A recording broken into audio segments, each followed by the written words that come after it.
Hi, I'm working on an HD 2D role-playing game. There's a lot of different races to choose from in the game, and this one happens to be my favorite, the Cythlanders. That orange, angry-looking thing next to you is your sister in the game, Arya. I'm gonna explain a little bit about these two.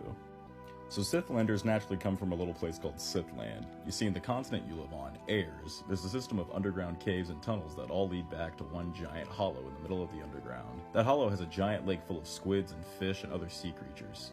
Cythlanders call this the Mother Sea, and atop it, there's a gigantic castle city made of a strange turquoise crystal that's found pretty commonly in the underregions of Ayers. The crystals are called Cythland crystals, and this castle is called Cythland. Cythland houses almost 500,000 people, both Cythlanders and humans. See, humans face a pretty common discrimination problem around Ayers, and most of the surrounding continents. Ilag Surg, the immortal king of Cythland, graciously took it upon himself to provide shelter for these humans, believing them to be the ancestors of an ancient ally race to Cythland, the Sages. Ilag Surg has been king since before history was even recorded.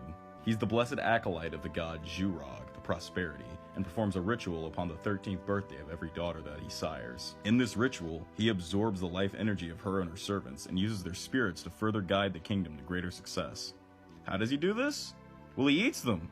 Specifically by wrapping the stylish tentacles protruding from his head around them and then absorbing nutrients from their bodies with them. You might notice that Cythlanders don't actually have mouths, and if you're wondering how they communicate, well, it kind of explains why they spend so much time underground. Rather than linguistic speaking, Cythlanders communicate purely through telekinesis. This means they can understand any language and don't actually have any formally understood one of their own. They have a system of naming, but it's mostly based on random arrangements of sounds that the creatures find amicable. People find this very off-putting and commonly distrust Cythlanders. Now on to Arya. In Ayers, she's your ambitious, easily agitated, and unnaturally strong adopted sister. Her goal one day is to become a knight, a governor of a province in Ayers who utilizes magic to protect people. Despite this, she's never been able to actually use magic, and being half-human makes her chances of getting a job with the government far less likely.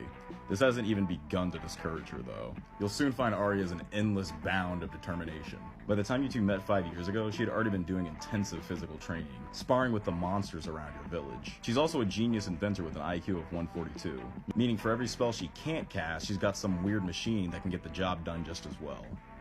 Arya can be really hard to deal with, but she's got a big heart, and at the end of the day, she wants to save people just like her father, who's now a deceased knight. She's quick to take the player's side too, seeing them as just as much of an outcast as her. She can either be your worst enemy or the best friend you'll ever have.